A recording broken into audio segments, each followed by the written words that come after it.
Hello दोस्तों, कैसे हो आप लोग। स्वागत है आपका आपके चैनल प्रदीप स्टडी में। दोस्तों, आज हम लोग यहाँ पर देखने वाले हैं डीएलएड फोर्थ सेमेस्टर का विज्ञान का बहुविकल्पीय प्रश्न है। ओके दोस्तों, इस बार का लक्ष्य है 25 में 25।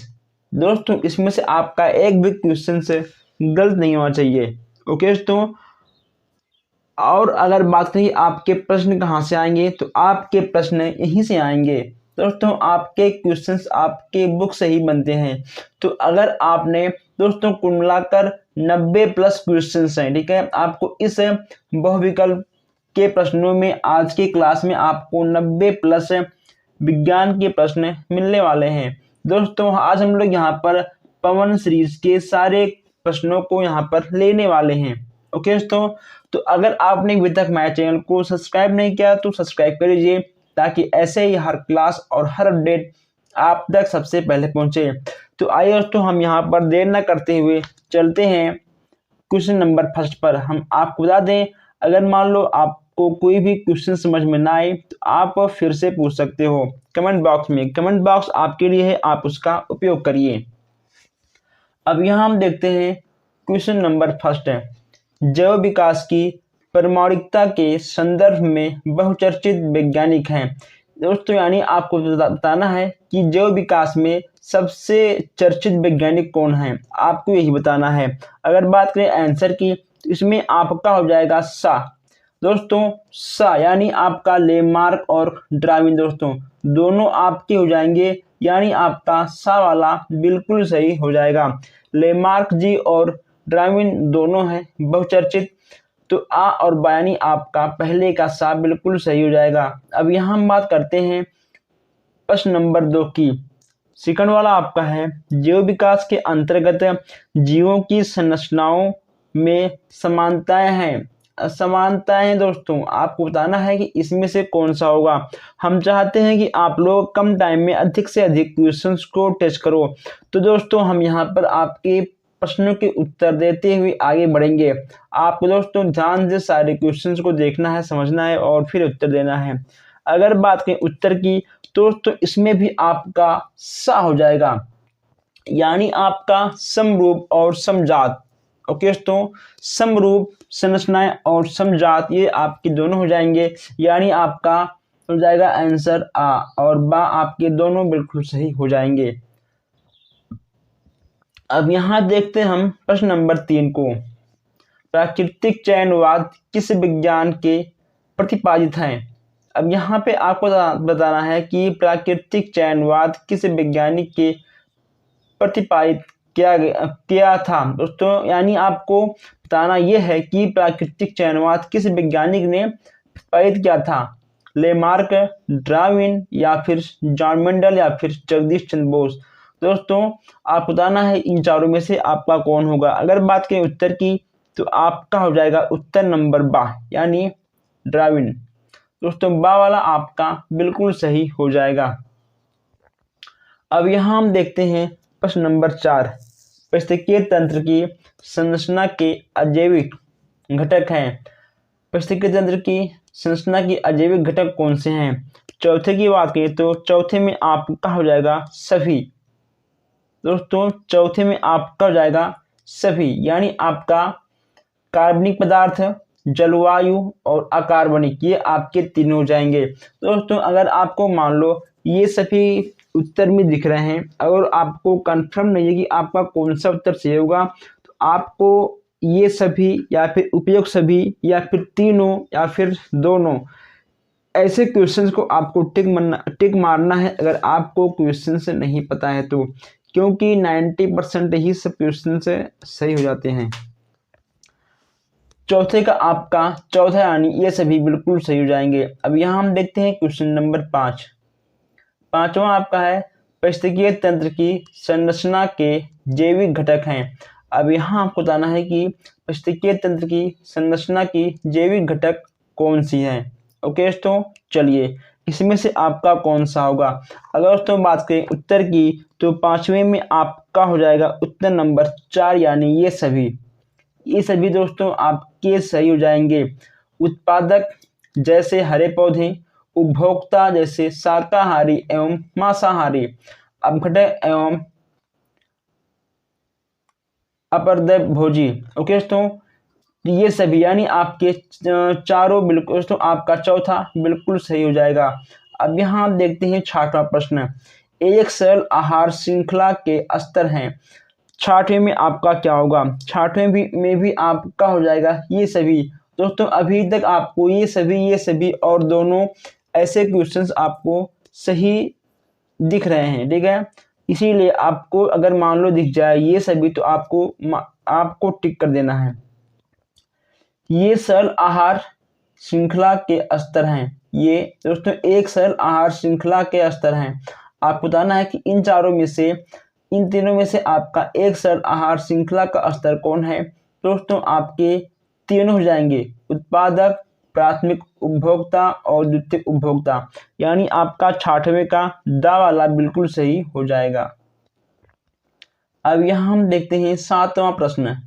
सातवां आपका है, एक घास स्थल में खाद्य श्रृंखलाएं देखी जा सकती हैं। दोस्तों घास को कौन खाता है? घास को टिड्डा खाता है। टिड्डे को कौन खाता है? टिड्डे को खाएगा गिरगिट। दोस्तों गिरगिट को छिपकली खाएगा क्या? बताइए आप लोग, क्या गिरगिट को छिपकली खाएगा? दोस्तों जरूर खाएगा। और छिपकली को कौन खाएगा? बाज खाएगा। ओके दोस्तों, चलिए अब यहाँ पर हरे पौधों को चूहा खाएगा और चूहे को बिल्ली खाएगा। और दोस्तों सांप को कौन खाएगा? बाज। ओके दोस्तों, उसके बाद बाज के बाद आपका आ जाएगा शेर। सा वाला आपका है, घास के पौधे को खरगोश खाएगा। ठीक है दोस्तों, खरगोश को कौन खाएगा? भेड़। दोस्तों और हिरण को कौन खाएगा? भेड़िया। ओके दोस्तों, उसके बाद आपका शेर और चीता, यानी आपका ये सभी आपका चौथा बिल्कुल सही हो जाएगा। अब तक आपको जितने प्रश्न मिले हैं ये सभी के आपकी ये सभी भी सही होते हुए आगे बढ़ रहे हैं। अब यहाँ हम देखते हैं आठवां, जैव विकास को प्रमाणित किया जा सकता है। जैव विकास को प्रमाणित किया जा सकता है जीवों की तुलनात्मक शरीर रचना द्वारा, शरीर क्रिया विज्ञान द्वारा, दोस्तों उसके बाद आनुवांशिकी द्वारा, या फिर उपरोक्त सभी द्वारा। अभी हमने आपसे कहा था कि आपका इसमें से उपयुक्त सभी, ये सभी दोनों तीनों ही सब क्वेश्चंस आपके सही होते हैं। इसमें भी आपका चौथा बिल्कुल सही हो जाएगा। आठवें का आपका चौथा दोस्तों बिल्कुल सही होगा। अब यहाँ हम देखते हैं जैव विकास। जैव विकास का आधुनिक सिद्धांत निम्नलिखित में से किन दो सिद्धांतों समीकरण है? आप बताना है कि 9वें में आपका कौन सही होगा। 9वें में तो आपका सही हो जाएगा सा वाला। ठीक है, डार्विनवाद एवं डी ब्रीज का उत्परिवर्तन सिद्धांत, यानी आपका 9वें का सा बिल्कुल सही हो जाएगा। अब यहाँ हम देखते हैं दोस्तों, इसको तो हम जूम कर ले रहा हूँ ताकि आपको अच्छे से दिखाई दे। चलिए अब यहाँ हम देखते हैं क्वेश्चन नंबर 10। 10वां आपका है, फिलोसॉफी जूलॉजी पुस्तक के लेखक कौन है? फिलोसॉफी जूलॉजी पुस्तक के लेखक कौन है दोस्तों? इसमें आपको बताना है। अगर बात करें सीधा आंसर के तो इसमें आपके हो जाएंगे विजमान जी, यानी आपका दा वाला बिल्कुल सही हो जाएगा। दोस्तों हम यहाँ पर आपके प्रश्नों के उत्तर की बात करते हुए आगे इसलिए बढ़ रहे हैं क्योंकि आपको कम टाइम में अधिक से अधिक चीज़ों को पढ़ना है। ठीक है, केवल आपको साइंस नहीं पढ़ना है, साइंस के अलावा भी आपको हिंदी पढ़ना है, मैथ पढ़ना है। ठीक है, आपको तो सब कुछ पढ़ना होगा। ठीक है, चलिए लेमार्कवाद का आधार। लेमार्कवाद का आधार आपसे पूछा गया है, तो लेमार्कवाद का आधार अगर बात करें इसमें आपका हो जाएगा उपार्जित लक्षणों की वंशागति। दोस्तों इसमें आपका बा वाला बिल्कुल सही हो जाएगा। अगर मान लो आपको कोई भी क्वेश्चन से मोस्ट इम्पोर्टेंट लगे तो आप उस क्वेश्चन को नोट भी कर सकते हो। 12वां आपका है उत्परिवर्तन का कारक है। दोस्तों आप बताना है कि उत्परिवर्तन का कारक कौन सा है। इसमें आपका हो जाएगा जीन परिवर्तन। ओके दोस्तों, इसमें आपका हो जाएगा जीन परिवर्तन, यानी आपका पहला बिल्कुल दोस्तों, इसमें आपका पहला कहाँ पर गया दोस्तों, एक मिनट। हाँ 12वें का दोस्तों आपका ठीक हो जाएगा सा वाला। सा वाला आपका बिल्कुल सही हो जाएगा। दोस्तों जीन परिवर्तन आपका आएगा 13वें में। देखिए उत्परिवर्तन का कारण दोस्तों क्या है, ठीक है, उत्परिवर्तन का कारण आपका है जीन परिवर्तन, ठीक है, यानी आपका 13वें का आ वाला बिल्कुल सही हो जाएगा। उत्परिवर्तन का कारण दोस्तों क्या है, जीन परिवर्तन, ठीक है, 13वां आपका बिल्कुल सही हो जाएगा। अब यहाँ हम देखते हैं 14वें क्वेश्चन की, पारिस्थितिकी तंत्र शब्द का सर्वप्रथम प्रयोग किस वर्ष किया गया। दोस्तों बहुत ही आसान क्वेश्चन है, आपने इस क्वेश्चन को देखा हुआ कई बार। यह दोस्तों हुआ 1935। ओके दोस्तों, आपका 1935 में हुआ था। पारिस्थितिकी तंत्र शब्द का सर्वप्रथम प्रयोग किया गया था किस वर्ष, 1935 में। 15वां आपका है खनिज पाए जाते हैं। दोस्तों खनिज कहाँ पाए जाते हैं, पृथ्वी के तल पर या समुद्र में या भूप्रपट्टी पर या फिर उपयुक्त सभी में। अगर बात करें खनिज की, दोस्तों खनिज आपके कहीं पर भी पाए जा सकते हैं, यानी आपका पृथ्वी के अंदर, समुद्र के अंदर या फिर आपके भूप्रपट्टी पर। दोस्तों इन तीनों में से आपके खनिज कहीं पर भी पाए जाते हैं, इसलिए जो इसका आंसर होगा आपका होगा उपयुक्त सभी। अब यहाँ हम देखते हैं 16वां क्वेश्चन से। 16वां आपका क्या होगा, निम्नलिखित वस्तुओं में कौन सी वस्तु संचालित हो सकती है। अगर बात करें 16वें की, तो 16वें में आपका हो जाएगा दा वाला, खुले स्थानों पर रखी लोहे की छड़। खुले स्थानों पर रखी लोहे की छड़, यानी आपका 16वें का दा वाला बिल्कुल सही हो जाएगा। 17वां की बात करते हैं, बॉक्साइट किसका एक्स है। बॉक्साइट किसका एक्स है दोस्तों, सोडियम, लोहा, एल्युमिनियम या फिर कॉपर का। आपको बताना है सोडियम, एल्युमिनियम, लोहा, कॉपर में से आपका बॉक्साइट किसका एक्स है। 17वें का आपका दोस्तों हो जाएगा एल्युमिनियम, ठीक है दोस्तों, बॉक्साइट एक्स आपका एल्युमिनियम का एक्स है। बॉक्साइट आपका एल्युमिनियम का एक्स है। चलिए इसमें आपका होगा सा वाला, यानी नंबर 3 आपका सही हो जाएगा। 18वां आपका है, इनमें से कौन सी सांद्रण की विधि नहीं है। आपको बताना है कि इसमें से आपका कौन सा सांद्रण की विधि नहीं है। दोस्तों फेल्डब्राउन विधि, निस्तापन, चुंबकीय और दोस्तों ठीक है गुरुत्वीय, इन चारों में से आपका कौन सा नहीं होगा। अगर दोस्तों बात करें आंसर की, उसमें आपका हो जाएगा निस्तापन। निस्तापन आपका नहीं होगा, और तो ये आपके तीनों सांद्रण विधि के अंतर्गत आएंगे, ठीक है। चलिए यानी आपका सही हो जाएगा नंबर 3 बिल्कुल सही आपका हो जाएगा निस्तापन। हम देखते हैं 19वां क्वेश्चन से। 19वां आपका है कि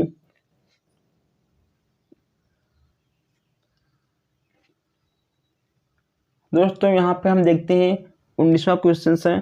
19वां आपका हो जाएगा परावर्तनी भट्टी के भाग। परावर्तनी भट्टी के भाग आपको बताना है। परावर्तनी भट्टी के भाग की बात करें, इसमें से आपका हो जाएगा 19वें में से ये सभी। दोस्तों इसीलिए हम यहाँ पर चुप हो गए थे कि हम देखते हैं कि आपके कमेंट में क्या आ रहा है, ठीक है, क्योंकि यहाँ पे हमें ये सभी दिख गया था, तो ये सभी आपके सेव जाएंगे। अग्निस्थल, चिमनी और भट्टी का तल, ये आपके तीनों भाग आएंगे, यानी आपका हो जाएगा ये सभी। अब यहाँ हम देखते हैं 20वां क्वेश्चन से। परावर्तनी भट्टी में भंजर करते हैं। 20वां की बात करें तो 20वां में आपका जाएगा दा, यानी उपयोग सभी। दोस्तों हमने आपको भी कम से कम 10 क्वेश्चंस तो करवाए होंगे उपयोग सभी के। ओके दोस्तों, उपयोग सभी और ये सभी आपके अक्सर सही होते हैं। हमने यहाँ पर 20 क्वेश्चंस कर लिए हैं, लेकिन अभी तक आप लोगों ने वीडियो को लाइक भी नहीं किया, ठीक है। आप लोग वीडियो को लाइक कर दीजिए, ताकि दोस्तों हर वीडियो आप तक सबसे पहले पहुंचे, और सब्सक्राइब भी कर लीजिए। अगर आप सब्सक्राइब कर रखे हो तो वीडियो को लाइक करो प्लस शेयर करो। अब हम देखते हैं 21 क्वेश्चन है। धातुएं होती हैं उष्मा की। दोस्तों धातुएं होती हैं उष्मा की, सुचालक, कुचालक, आ और बा दोनों, इनमें से कोई नहीं। तो हमने आपसे कहा था कि अगर आ और बा आपके उत्तर में आ जाए तो कभी कभी वो आपका गलत भी हो सकता है, इसीलिए आपका धातु हमेशा होता है सुचालक। दोस्तों 21 का आपका बा वाला बिल्कुल सही हो जाएगा। अब यहाँ हम देखते हैं 22 यानी धातुओं धातुओं का भौतिक गुण। धातुओं का भौतिक गुण आपको बताना है कि 22वें में आपका क्या होगा। इसमें भी आपका हो जाएगा ये सभी। ओके दोस्तों, आपके ये सभी बिल्कुल सही हो जाएंगे। 22 का आपका चौथा सही हो जाएगा। अब यहाँ हम देखते हैं 23 यानी x के रूप हैं। दोस्तों x के रूप हैं, इसमें क्या होगा, x के रूप आपके आ और बा दोनों हो जाएंगे। हमने आपसे कहा था कि अगर आपको आ और बा दिख जाए, उपयुक्त से भी दिख जाए, तो 90% आपके वही क्वेश्चन सही होते हैं। तो 23 में आपका आ और बा बिल्कुल सही हो जाएगा। अब यहाँ हम देखते हैं 24 क्वेश्चन हैं। 24 देखते हैं। 24 आपका जाएगा खनिजों के रूप हैं। खनिजों के रूप हैं दोस्तों। 24 में आपका क्या होगा, 24 में आपका हो जाएगा ये सभी। देखिए दोस्तों, अभी तक जितने क्वेश्चंस आपने देखा है ये सभी आपके बिल्कुल सही होते हुए जा रहे हैं। दोस्तों धात्विक खनिज, अधात्विक खनिज और खनिज ईंधन, ये आपके खनिज के तीनों रूप हैं, यानी आपका दा वाला बिल्कुल सही हो जाएगा। अब यहाँ देखते हैं 25 आपका क्या है, पृथ्वी से प्राप्त एक्सों में मिश्रित अशुद्धियों को कहते हैं दोस्तों। उसे क्या कहते हैं, बहुत ही अच्छा क्वेश्चन है 25 में। 25 में दोस्तों आपका हो जाएगा आ वाला बिल्कुल सही हो जाएगा। दोस्तों एक सबसे नया क्वेश्चन हम आपको यहाँ पर दिखा रहे हैं, धातु निष्कर्षण की विधि है। धातु निष्कर्षण की विधि दोस्तों, इसमें से आपका कौन है, इसमें से आपका हो जाएगा दा, उपयुक्त सभी। दोस्तों उपयुक्त सभी, ठीक है। अगर आपको उपयुक्त सभी दिख रहे हैं तो आप लोग मारिए, आपका उपयुक्त सभी बिल्कुल सही जाएगा। कहाँ भाग लो भैया, अभी तो 3 क्वेश्चन है। 27 आपका है, पीतल में होते हैं दोस्तों। पीतल में आपका क्या होता है, अगर बात करें पीतल की, इसमें आपका Cu व Ni, दोस्तों Cu व Ni आपके पीतल के बर्तन में पाए जाते हैं। अब यहाँ देखते हैं 28 क्वेश्चन है, कॉपर पाइराइट का सूत्र क्या है। दोस्तों आपको बताना है कि इसमें से आपका कौन सा होगा। इसमें दोस्तों आपका हो जाएगा CuFeS2, ठीक है, CuFeS2 यानी आपका नंबर फर्स्ट बिल्कुल सही हो जाएगा। अब यहाँ हम देखते हैं 29 क्वेश्चन है, मेंडलेव की आवर्त सारणी से लाभ। मेंडलेव के आवर्त सारणी से क्या लाभ है। दोस्तों इसका आंसर आप खुद दोगे, इसका हम आंसर नहीं देंगे आपको, आपने इसका आंसर कर लिया होगा, यानी आपका ये सभी बिल्कुल सही हो जाएंगे, ठीक है दोस्तों। चलिए इसके 2 आंसर आपको यहाँ दिख जाएंगे नीचे, और आपके ये 2 आंसर यहाँ दिख जाएंगे। इसमें से आपका ये सभी बिल्कुल सही हो जाएगा। अब यहाँ हम देखते हैं 31 क्वेश्चन है। 31 देखते हैं, किसी लघु आवर्त में बाएं से दाएं चलने पर तत्वों की हाइड्रोजन के प्रति संयोजकता। दोस्तों संयोजकता, इसमें से आप पता है क्या होगा। 31 की बात करें तो 31 में आपका हो जाएगा दा। दोस्तों इसमें आपका दा वाला बिल्कुल सही हो जाएगा। पहले 1 से 4 तक बढ़ती है, फिर 4 से 8 तक घटती है। दोस्तों यहाँ पर एक क्वेश्चन छूट रहा है शायद, ये देखिए दोस्तों नंबर 30 आपका क्वेश्चन छूट रहा था, ठीक है, आपने मुझे बताया भी नहीं। मेंडलेव की आवर्त सारणी में आवर्तों की कुल संख्या कितनी होती है। दोस्तों इसमें कुल 7 संख्या होती है। कितनी आपका, इसमें आपका जगह आ वाला, यानी इसमें टोटल 7 संख्याएं होती हैं। अब यहाँ देखते हैं हम 32 क्वेश्चन है। 32 की बात करें, इसमें आपको हो जाएगा किसी आवर्त में दाएं से बाएं बढ़ने पर तत्वों की, दोस्तों तत्वों की क्या होती है, तत्वों की ऑक्साइड की क्षारीय प्रकृति घटती जाती है। इसमें आपका नंबर 3 बिल्कुल सही हो जाएगा। इसमें तो आपका नंबर 3 बिल्कुल सही हो जाएगा। अब यहाँ हम देखते हैं 33 क्वेश्चन है। किसी समूह में ऊपर से नीचे की ओर बढ़ने पर। दोस्तों किसी समूह में ऊपर से नीचे की ओर बढ़ने पर क्या होगा? दोस्तों धात्विकता बढ़ती जाती है। ठीक है, अगर हम किसी समूह से ऊपर से नीचे की ओर आएंगे तो बढ़ते आएंगे तो धात्विकता बढ़ती हुई जाएगी। अब यहाँ हम देखते हैं 34 क्वेश्चन है।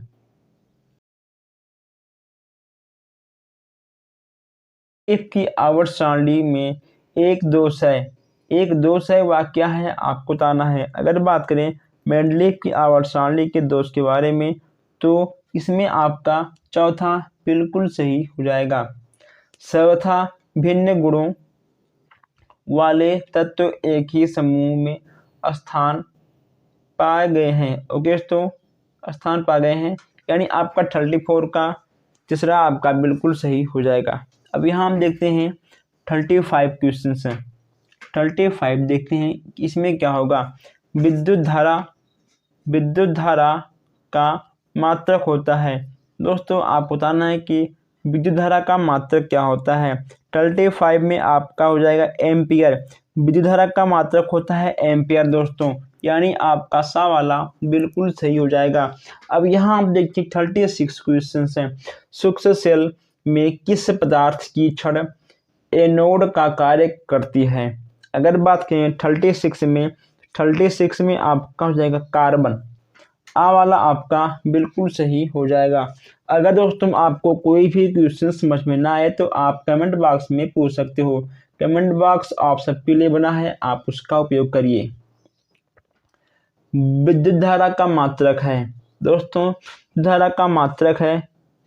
हम दोस्तों ये दोनों क्वेश्चन पर बात कर चुके हैं। चलिए आपका जाएगा 37। किस सेल को पुनः अवशोषित किया जा सकता है? किस सेल को पुनः अवशोषित किया जा सकता है? इसमें आपका हो जाएगा आ वाला, यानी सीसा संचायक सेल। आ वाला आपका बिल्कुल सही हो जाएगा। अब यहाँ देखें 38 क्वेश्चन है।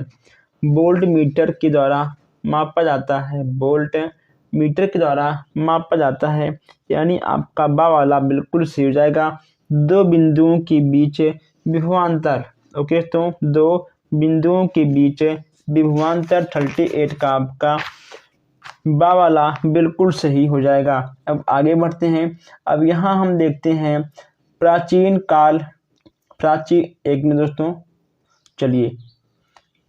काल में चुंबक का उपयोग नाविक करते थे। प्राचीन काल में चुंबक का उपयोग नाविक दोस्तों किस लिए करते थे? हम अगर बात करें कि नाविक के बारे में, इसमें दोस्तों आपका हो जाएगा बा, समुद्री यात्रा में दिशा याद करने के लिए। दोस्तों दिशा याद करने के लिए प्राचीन काल में नाविक चुंबक का प्रयोग करते थे, यानी आपका बा वाला बिल्कुल सही हो जाएगा। अब देखते हैं नेक्स्ट क्वेश्चन से। चुंबक के गुण हैं। चुंबक के गुण आपके क्या हैं? इसमें भी आपका आ और बा बिल्कुल सही हो जाएगा। हमने आपसे कहा था कि अगर आपको उपयोग से भी आ और बा तीनों ऐसे प्रश्न दिख जाए तो वह आपका अक्सर सही हो जाता है। अब यहाँ देखते हैं 41 क्वेश्चन है। अगर 41 आपका दिया गया है कि चुंबकीय पदार्थों को चुंबकित किया जा सकता है। 41 में आपका हो जाएगा आ और बा दोनों। दोस्तों आ और बा आपका दोनों हो जाएगा। ठीक है दोस्तों, स्पर्श विधि द्वारा और विद्युत प्रभाव विधि के द्वारा चुंबकीय पदार्थ को चुंबकित किया जा सकता है। आ और बा आपका बिल्कुल सही हो जाएगा। हम आपको बता दें कि वस्तुनिष्ठ से आपके 5 प्रश्न आते हैं। आपको पांचों में से 5 नंबर लेकर आना है। अगर आपका एक भी नंबर बहुविकल्पी यानी वस्तुनिष्ठ में गलत हो गया तो फिर समझिए कि आपका बैक लगना तय है। इसलिए आप लोग अच्छे से पढ़िए, हर क्वेश्चन को समझिए, देखिए और पूछिए हमसे। ठीक है, जो समझ में ना आए आप पूछिए, क्योंकि 5 नंबर आपको लेके आना है वस्तुनिष्ठ प्रश्नों में। चुंबक के प्रकार बताइए दोस्तों। चुंबक के कितने प्रकार होते हैं आपको ये बताना है। ठीक है दोस्तों, अगर बात करें हम चुंबक के प्रकार के बारे में तो चुंबक के आपके कितने प्रकार होते हैं? आपके 2 प्रकार होते हैं। कौन कौन? प्राकृतिक चुंबक और कृत्रिम चुंबक। प्राकृतिक चुंबक जो हमें प्रकृति से मिला है, कृत्रिम चुंबक वह होता है जो मनुष्यों के द्वारा बनाया गया चुंबक होता है, वह आपका प्राकृतिक चुंबक के अंतर्गत आएगा। अब दोस्तों यहाँ हम बात करते हैं 43 क्वेश्चंस की। चुंबक का प्रभाव अधिक दिनों तक बनाए रखा जा सकता है। 34 में आपका क्या होगा दोस्तों? इसमें आपका हो जाएगा उपयुक्त सभी। चौथा आपका बिल्कुल सही हो जाएगा। चुंबक को गर्म नहीं करना चाहिए दोस्तों, नहीं तो फिर उसका चुंबक खत्म हो जाता है। चुंबक को ठोकना, फेंकना, पीटना दोस्तों ये नहीं चाहिए, नहीं तो फिर उसका चुंबक खत्म हो जाएगा। जो चुंबक को आप आपस में रगड़ोगे तब भी उसका चुंबक खत्म हो जाएगा दोस्तों, इसलिए दो चुंबक को आपस में नहीं ठीक है रगड़ना चाहिए। यानी कुल मिलाकर आपका चौथा बिल्कुल सही हो जाएगा, उपयुक्त सभी। अब यहाँ हम देखते हैं नेक्स्ट क्वेश्चन से। चलिए दोस्तों, नेक्स्ट आपका है एबोनाइट की छड़ को रेशम से रगड़ने पर छड़ हो सकती है। एबोनाइट की छड़ को रेशम से रगड़ने पर छड़ हो सकती है। 44 की बात करें दोस्तों, तो 44 में आपका हो जाएगा ऋण आवेशित। ऋण आवेशित आपका बिल्कुल सही हो जाएगा। अब यहाँ देखते हैं 45 क्वेश्चन है। अगर 45 की बात करें तो आवेश कितने प्रकार के होते हैं? बहुत ही आसान क्वेश्चन दोस्तों। आवेश 2 प्रकार के होते हैं।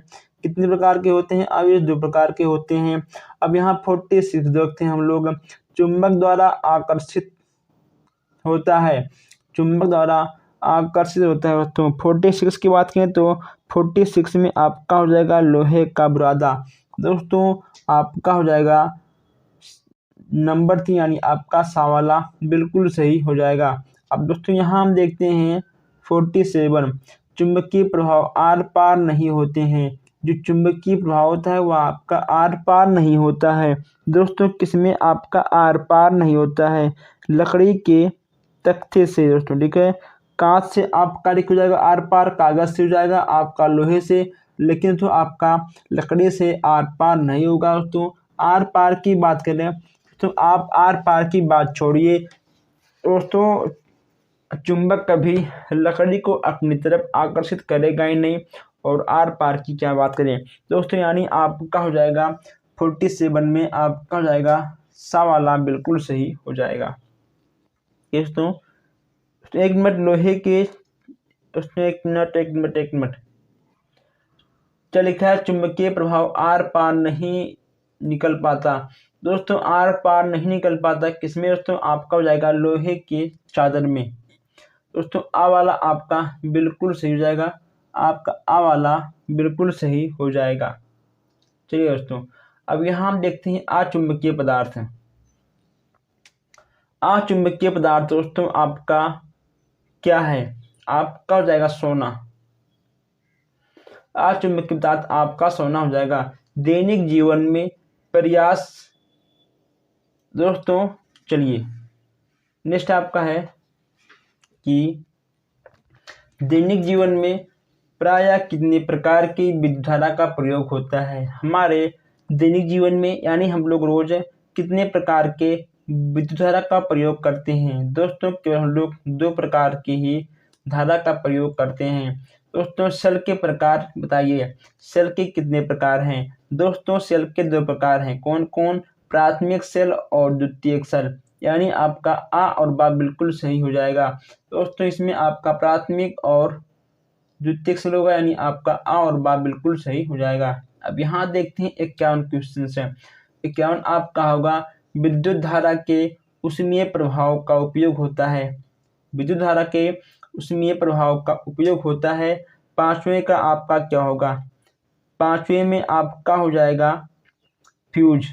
दोस्तों फ्यूज में यानी आपका सा वाला बिल्कुल सही हो जाएगा। अब यहाँ हम देखते हैं 52 आपका होगा रुधिर कणिकाएं।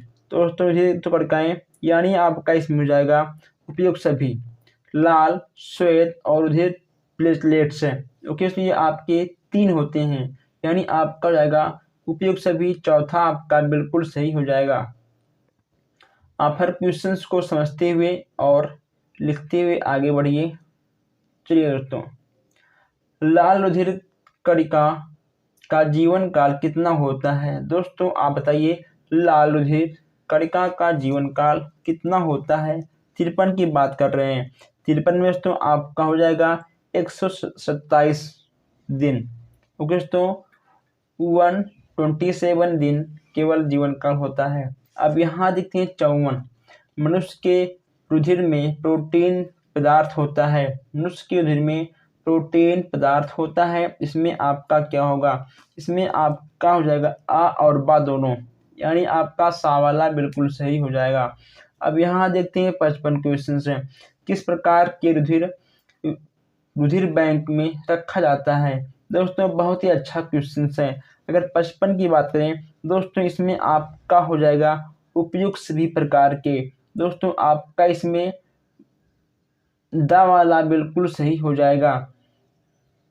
जीवाणु से मुक्त, विषाणु से मुक्त और दोस्तों प्रोटोजोआ से मुक्त है, यानी आपका 55 का दा वाला बिल्कुल सही हो जाएगा। दोस्तों ये सब क्वेश्चंस आपके एग्जाम में आने वाले हैं। ऐसे क्वेश्चंस आपके एग्जाम में जरूर फंस जाते हैं। अब यहाँ देखते हैं 56 क्वेश्चंस है। रुधिर का थक्का बनाने वाले रुधिर कणिका का नाम बताइए। यहाँ पे इसका नाम बताना है। और तो इसमें आपका हो जाएगा प्लेटलेट्स है। प्लेटलेट्स की वजह से हमारे जो रक्त होती है वह थक्का बन जाता है। दोस्तों विटामिन ई की कमी से थक्का नहीं बनता है। ठीक है। 57 आपका है। मानव रुधिर वर्ग की खोज सर्वप्रथम किस वैज्ञानिक ने की थी? 57 की बात करें, इसमें आपका हो जाएगा बावाला। बावाला आपका बिल्कुल सही हो जाएगा। ओके दोस्तों, तो यहाँ पे आपका नेक्स्ट है, निम्नलिखित में से किसके कारण रुधिर का रक्तरंग लाल होता है? दोस्तों अगर 58 की बात करें, इसमें आपका हो जाएगा हीमोग्लोबिन, यानी आपका सा वाला बिल्कुल सही हो जाएगा। अब दोस्तों यहाँ हम बात करते हैं नेक्स्ट क्वेश्चन की। रक्त के कितने प्रकार होते हैं? आप बताइए पहले कमेंट बॉक्स में, रक्त के कितने प्रकार होते हैं? दोस्तों हम इस क्वेश्चन को यहाँ पर छोड़ रहे हैं, हमें इसका जवाब कमेंट बॉक्स में चाहिए। ठीक है दोस्तों, रक्त के कितने प्रकार होते हैं? बहुत ही आसान क्वेश्चन दोस्तों। ओ रक्त वर्ग, ओ रक्त वर्ग दोस्तों यह आपका सर्वदाता होता है, यानी दोस्तों ओ वर्ग वाले जो रक्त होते हैं वह हर किसी में भी जा सकता है। ए ग्रुप हो गया, बी ग्रुप हो गया, ओके दोस्तों ए बी हो गया और ओ हो गया।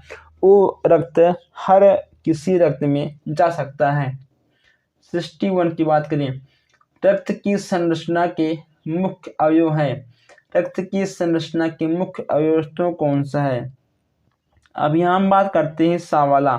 दोस्तों सा में आपका हो जाएगा रक्त कणिकाएं और रुधिर प्लाज्मा, यानी आपका आ और बा दोनों सही हो जाएगा। दोस्तों इसमें आपका हो जाएगा सा वाला आपका बिल्कुल सही हो जाएगा। रक्त के कार्य हैं। दोस्तों रक्त के कार्य, इसमें से आपका कौन सा होगा? उपयुक्त सभी। दोस्तों उपयुक्त सभी आपका ठीक है, इनमें से बिल्कुल सही हो जाएगा। हम आपसे कहते हैं बार बार कि जहाँ पर भी आपको दिख जाए उपयुक्त सभी, वही क्वेश्चंस आपके सही हो जाते हैं। अब यहाँ पर देखते हैं हम 63 क्वेश्चंस है। दोस्तों अभी तक आप लोगों ने वीडियो को लाइक भी नहीं किया, और हमारे कुछ दोस्त ऐसे हैं, कुछ भाई बहन ऐसे हैं जो क्लास लेने के बाद बिना सब्सक्राइब किए चले जाते हैं। सब्सक्राइब कर लीजिए ताकि कोई भी क्लास आपसे मिस ना हो, ताकि आपका हर विषय में अधिक से अधिक नंबर आपको मिल सके। भारत में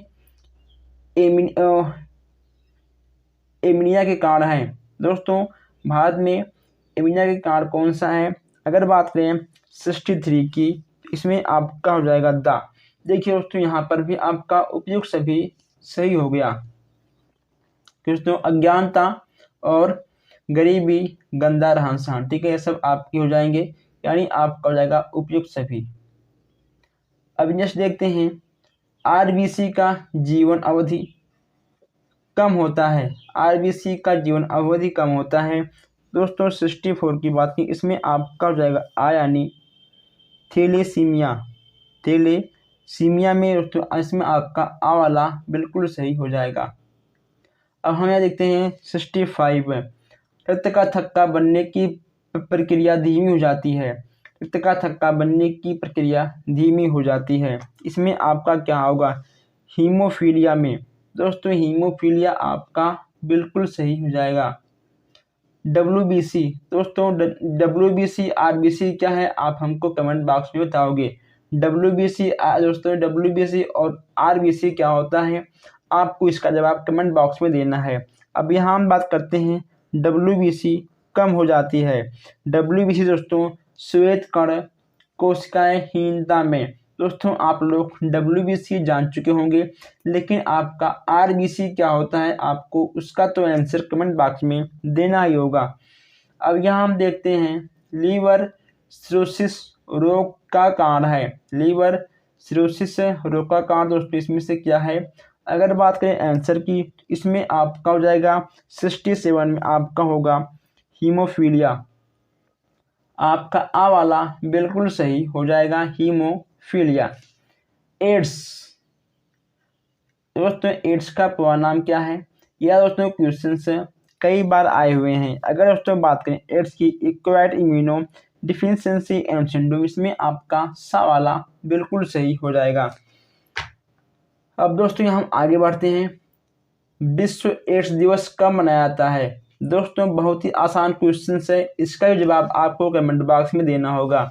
विश्व एड्स दिवस कब मनाया जाता है, इसका जवाब आपको कमेंट बॉक्स में देना होगा। दोस्तों बहुत ही आसान क्वेश्चन है। अब यहाँ हम देखते हैं सर्वप्रथम एड्स वायरस कब देखा गया था। सर्वप्रथम एड्स वायरस 1981 में देखा गया था।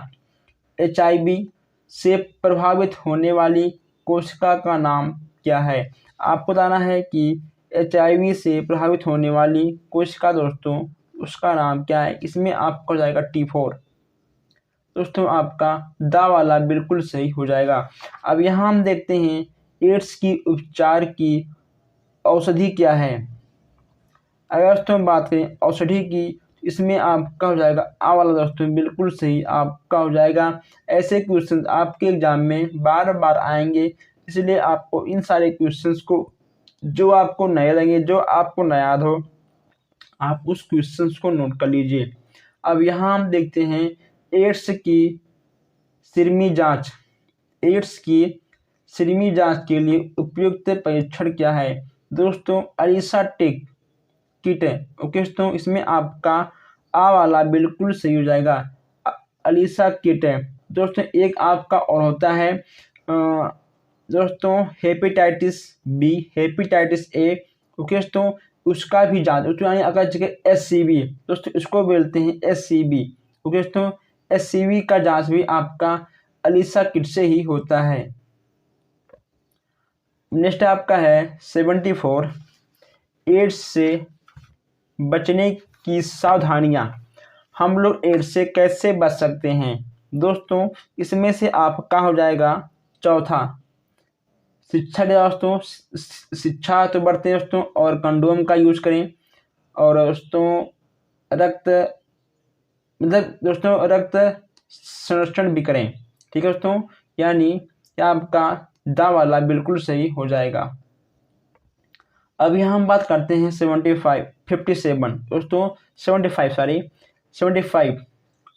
1984 में किस वैज्ञानिक ने HIV का आविष्कार किया था। HIV का आविष्कार किसने किया था, सीधी बात यह है, ये हो जाएंगे आपके रॉबर्ट C गैली, यानी आपका नंबर 2 बिल्कुल सही हो जाएगा, बा वाला आपका सही हो जाएगा।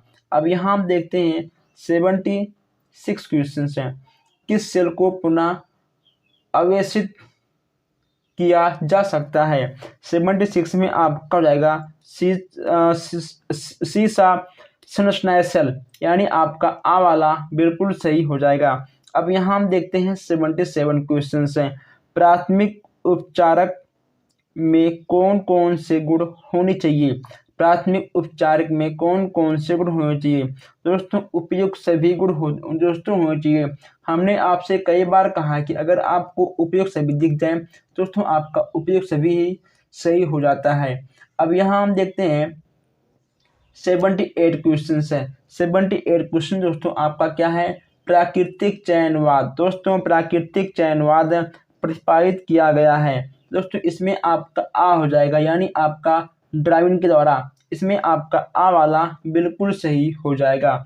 अब हम यहाँ देखते हैं 79 क्वेश्चंस है। 79 क्वेश्चंस की बात करें तो निम्न में से सांदर्भ विधि नहीं है, इसमें से आपका कौन सा सांदर्भ विधि नहीं है? दोस्तों इसमें आपका हो जाएगा सा वाला ना, यानी निस्तापन। दोस्तों हम आगे इस क्वेश्चंस को ले चुके थे। जो क्वेश्चंस आपको रिपीटेड मिलते हैं, यानी आपके वो क्वेश्चन उतने बार आए हुए हैं, जैसे आपका है कांच की छड़ को रेशम से रगड़ने पर छड़ में आवेश आ जाता है। दोस्तों आवेश आ जाएगा किसका? धन आवेश। ओके दोस्तों आपका धन आवेश आ जाएगा। अब यहाँ देखते हैं 81 क्वेश्चन है। आवर्त सारणी में किसी समूह में ऊपर से नीचे जाने पर, दोस्तों ऊपर से नीचे जाने पर इसमें आपका हो जाएगा धात्विकता बढ़ती है। क्या दोस्तों?